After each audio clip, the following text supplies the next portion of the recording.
नमस्कार दोस्तों, मेरे YouTube चैनल में आपका स्वागत है। आज इस बुड्ढे को कहीं भी छोड़कर आओ, मैं कुछ नहीं जानती। इसने जीना हराम कर दिया है, सारा दिन खांसता रहता है। अगर मेरे बच्चे बीमार हो गए तो क्या होगा? इसकी ज़िंदगी तो पूरी हो गई है, लेकिन हमें क्या, जीते जी मारने पर तुला है। जल्दी भेजो इसको यहाँ से। ये कांतीलाल जी की बहू शालिनी अपने पति से बोल रही थी। अरे छोड़ आऊँगा, कुछ दिन का टाइम तो दे दो, अनिरुद्ध ने शालिनी से कहा। जब ये बातें हो रही थी तो कांतीलाल जी के कानों में भी पड़ गई थी। एक दो दिन नहीं, बस शाम तक का टाइम है। तुम्हारे बाप कितने सारे कांच के बर्तन तोड़ चुके हैं, कितना नुकसान आए दिन करता रहता है। काम का न काज का, दुश्मन अनाज का। खाने के अलावा कोई काम बोल दो तो इसकी त्योरियां चढ़ जाती हैं। मैं इसको अब नहीं झेल सकती, बस शाम तक का समय है, मतलब मुझे घर से निकाल दिया जाएगा। कांतीलाल जी का दिल रो पड़ा था।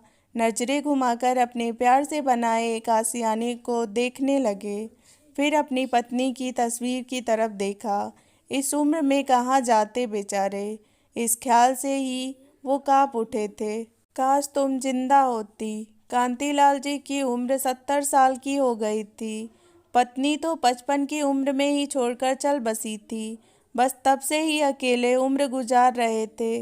वो बहुत दुख से गुजर रही थी, हर एक चीज़ को मोहताज हो गए थे।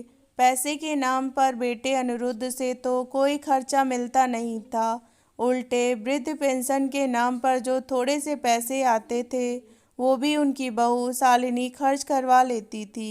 शाम तक का समय सोचते हुए कांतीलाल जी झट से खड़े हुए और अपना झोला लेकर दबे कदमों से चुपचाप बाहर निकल गए। अब मेरे पास कोई रास्ता नहीं है। मेरी मेहनत की कमाई से यूं बेदखल नहीं कर सकते ये मुझे। ये घर मेरा है, मुझे यहाँ से कोई नहीं निकाल सकता है। बड़बड़ाते हुए कांतीलाल जी पैदल ही चले जा रहे थे। चलते चलते वो पुलिस स्टेशन जा पहुँचे थे। काफ़ी देर तक वहाँ रिपोर्ट लिखवाने के लिए बैठे रहे। इंस्पेक्टर ने उन्हें अपने पास बुलाया और पूछा कि बाबूजी आप यहाँ कैसे? किसी ने परेशान किया क्या? हाँ, मैं अपने बेटे बहू के खिलाफ रिपोर्ट लिखवाना चाहता हूँ। आप उन्हें अरेस्ट करो और जेल में डाल दो। इंस्पेक्टर ये सब सुनकर उनकी मानसिक स्थिति समझ रहा था। कांस्टेबल अंकल के लिए पानी लाओ। इन्हें पानी पिलवाकर उनसे सारी कहानी पूछी तो कांतीलाल जी ने सब बयां कर दिया कि कैसे उनके बेटे बहू उनसे काम करवाते हैं और भूखा रखते हैं, पैसे भी ले लेते हैं और उनके ही घर से इन्हें बाहर निकालने की योजना बना रहे हैं। इंस्पेक्टर कांतीलाल जी को साथ लेकर उनके घर चल दिया। शालिनी ने जैसे ही दरवाज़ा खोला तो सामने पुलिस को उनके साथ देखकर भौचक्की रह गई। हम इनकी शिकायत पर आए हैं, आप लोग इन्हें परेशान करते हैं, ऐसा ये कह रहे हैं और इन्होंने बहुत कुछ बताया है आपके बारे में। इंस्पेक्टर शालिनी को देखते ही बोल पड़ा, साहब आपने भी किस पर भरोसा कर लिया? एक तो इनका दिमाग खुद ही कंट्रोल में नहीं रहता। जिस घर की ये बात कर रहे हैं वो घर मेरे पति ने बनाया है, ना कि इन्होंने। हम इनका पूरा ख्याल रखते हैं, मगर इन्हें तो हमारे अंदर कमियां ही निकालनी है। अपनी बहू पर नज़र कौन रखता है, मगर ये रखते हैं। कैसी कैसी नज़रें मुझ पर डालते हैं। छी छी बहू, मुझ पर झूठे इल्ज़ाम मत लगाओ, थोड़ा तो भगवान से डरो। कांतीलाल जी शालिनी के मुंह से ये इल्ज़ाम सुनकर तपाक से बोल पड़े थे। साहब ये बनते तो साधु हैं, मगर इनकी फितरत हम ही जानते हैं, वरना मुझे क्या पड़ी है जो ससुर के बारे में ऐसी बातें करूं।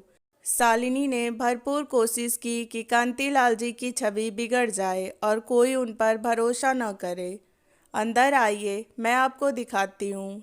शालिनी पुलिस को घर के अंदर जाने क्या दिखाने ले गई।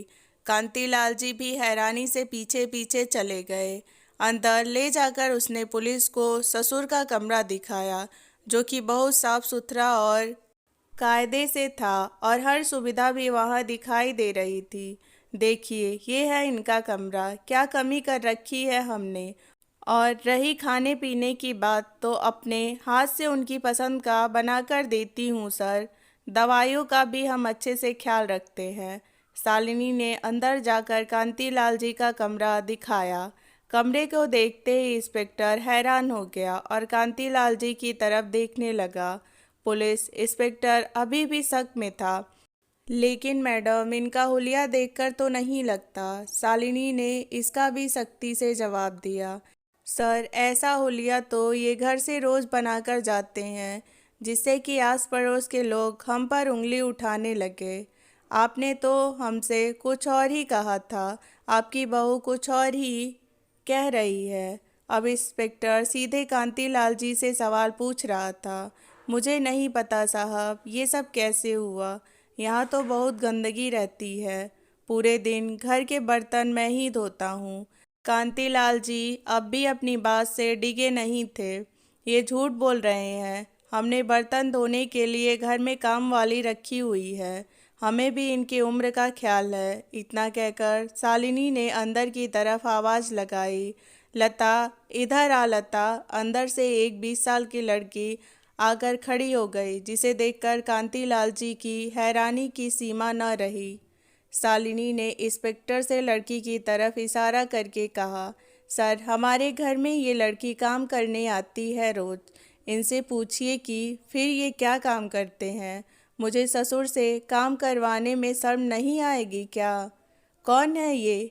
मैं नहीं जानता इस लड़की को। ये कौन है? कांतीलाल जी ने उसे देखते ही पहचानने से इनकार कर दिया। इतनी उलट परिस्थिति देखकर कांतीलाल जी भी हैरान थे। शालिनी के पास हर बात का पलटवार था।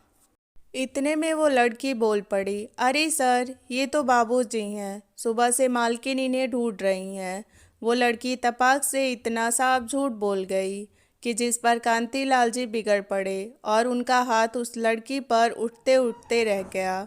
देखिए सर, ये ऐसे ही दिन भर गुस्सा होते हैं, हम सब पर चिड़चिड़ाते हैं। आप सोच सकते हैं कि मेरे साथ क्या हाल करते होंगे।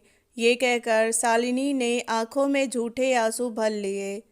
कांतीलाल जी बेबसी से सबको देख रहे थे। उन्हें कुछ समझ नहीं आ रहा था कि क्या करे। शालिनी ने झूठ का ऐसा पर्दा तैयार किया था, जिसे उठाने में खुद कांतीलाल जी शक के घेरे में आ गए थे। इंस्पेक्टर को जो दिखाया गया था वही सच लग रहा था। कांतीलाल जी अपनी सच्चाई साबित नहीं कर पाए थे। मैडम देखिए, ये घर का मामला है, आप अपने घर तक ही रखिए। हमारे पास और भी बहुत से काम होते हैं। इनका फालतू समय हमारे पास नहीं कि जाकर लोगों के लड़ाई झगड़े सुलझाते, और दोबारा ऐसी शिकायत नहीं आनी चाहिए। सर, आपकी भी उम्र हो गई है, आप घर में आराम किया कीजिए। इंस्पेक्टर नाराज होता हुआ अपने दोनों कांस्टेबल लेकर वापस चला गया। कांतीलाल जी वही अपराधी की तरह खड़े रह गए। अब समझ नहीं आ रहा था कि कहाँ जाए। तेरे कलेजे को ठंडक तो पड़ गई होगी बुड्ढे, हमारी सारी मोहल्ले में बेइज्जती कर दी। पुलिस लाने की हिम्मत कैसे हुई तेरी? अंदर चल, तुझे मैं बताती हूँ। शालिनी ने कांतीलाल जी को अंदर खींचा और धड़ाक से दरवाज़ा बंद कर दिया। शालिनी उन्हें खींचते हुए घर के पीछे बने छोटे से आंगन में ले गई और डंडा उठाकर उसने कांतीलाल जी को खूब पीटा। कांतीलाल जी ज़ोर ज़ोर से चिल्लाते रहे, चीखते रहे, मगर शालिनी के दिल पर जरा सा भी असर नहीं हुआ। कांतीलाल जी दर्द के मारे रोते रहे और बहू से छोड़ देने की गुहार लगाते रहे, मगर शालिनी ने तब तक नहीं छोड़ा जब तक पीट पीट कर उसके दिल को तसल्ली नहीं मिल गई। बेसुध पड़े कांतीलाल जी ने जब विरोध करना बंद किया तो शालिनी ने डंडा एक तरफ पटका और जोर से लात मारकर कमरे में जाकर बैठ गई। बेचारे कांतीलाल जी अब खुद उठने की स्थिति में भी नहीं थे। शालिनी ने सारा गुस्सा उन पर उतार दिया था। बाद में उसने अपनी काम वाली लता को भेजा। लता ने आकर वहाँ एक बिस्तर बिछा दिया और उस पर लेटने को कहकर चली गई। कांतीलाल जी फिर भी जैसे तैसे उठे और अपने कमरे में जाने लगे तो शालिनी ने उन्हें देखते ही जोर से चिल्लाया, वहाँ क्या करने जा रहा है बुड्ढे? तेरी जगह अब बाहर आंगन में ही है। खबरदार जो अंदर आया। खाना वहीं आ जाएगा। अब अपनी मनोज शक्ल लेकर चला जाए यहाँ से। अपने ही घर में बेगानों सा व्यवहार हो रहा था, मानो वो इस घर के सदस्य नहीं बल्कि कोई भिखारी हो जिसे घर में रखना उनकी मजबूरी है। बिस्तर के नाम पर उन्हें एक पतली सी दरी दी गई थी जिस पर लेटकर शालिनी के दिए गए जख्म और भी दुखने लगे थे। एक बेटी थी उनकी, मगर उनके पास फ़ोन होता तो उससे कहकर जी हल्का कर लेते। कांतीलाल जी ने उसे एक बार फ़ोन पर सब बताने की कोशिश की थी और शालिनी ने तब से ही उनका फ़ोन छीनकर रख लिया था। उनकी बेटी जब भी उनसे मिलने आती तो उनके साथ बहुत अच्छा व्यवहार किया जाता। उस एक दिन में उन्हें बढ़िया पकवान खाने को मिला करते और सोने को नर्म बिस्तर दिया जाता था। ऐसा केवल उनकी बेटी सरिता को दिखाने के लिए किया जाता था। कांतीलाल जी भी इस एक दिन के लिए कुछ बोलते नहीं थे, नहीं तो उसके जाने के बाद शालिनी फिर से वही बर्ताव करती और जीना मुहाल कर देती जैसे कि आज पुलिस के सामने किया गया था। सुबह कांतीलाल को जाते देखकर शालिनी ने सोचा, वो तो बुढ़ा खुद ही चला गया। चलो अच्छा है, अब मैं आज़ादी और चैन से तो रहूँगी। शालिनी ने जल्दी से पड़ोस के काम करने वाली कामवाली को बुलाया और उसके पहचान की एक कामवाली को अपने यहाँ काम पर रखवा लिया। उससे शालिनी ने कांतीलाल जी के कमरे को भी खाली करवा दिया। उसमें सब अच्छा सामान रखवाया और सुंदर तरीके से सजा दिया। अब कमरा पहचान में ही नहीं आ रहा था। वो जानती ही नहीं थी कि कांतीलाल जी पुलिस को लेकर घर आएंगे। उसने तो सोचा था कि अब वो वापस ही नहीं आएंगे। उन्हें पुलिस के साथ आते समय उसने खिड़की में से देख लिया था और तुरंत कामवाली को समझा दिया था, देख 100 रुपये दूंगी, बस जब पूछा जाए तो कह देना कि रोज़ यहीं काम करती हूँ। वो सामने जो बुढ़ा दिख रहा है बस उसे बाऊजी बोल देना और कह देना कि सुबह से ढूंढ रहे हैं। काम वाली भी इस ऑफर पर राजी हो गई थी। उसे एक झूठ के 100 रुपये जो मिल रहे थे, सो उसने भी जरा से झूठ के लिए अपना ईमान बेच दिया। शाम को जब अनिरुद्ध घर आया तो शालिनी ने दिन का बीता सारा किस्सा सुनाया। अनिरुद्ध, वो तो समय रहते मैंने सवाल जवाब तैयार कर लिए। अगर मैं इनको खिड़की में से नहीं देखा होता तो ये तो हमें जेल भिजवा देते। मगर आज इनके जाने का एक फ़ायदा ये हुआ कि इनका कमरा साफ सुथरा देखकर पुलिस ने इन्हें ही खरी खोटी सुना दी। अब पुलिस इनकी कभी नहीं सुनेगी। तो इनको छोड़ने कब जाना है? तुम सुबह कह रही थी ना।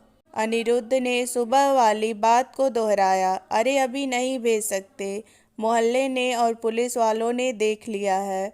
अब तुम्हारा बाप गायब हो गया तो कोई पुलिस को शिकायत कर देगा और पुलिस हमें ही ले जाएगी।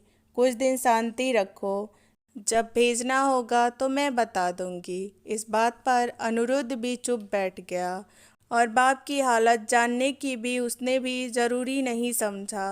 कांतीलाल के साथ उनकी बहू ने क्या क्या अत्याचार किया, ये जानने के लिए कहानी के दूसरे भाग में बने रहिए।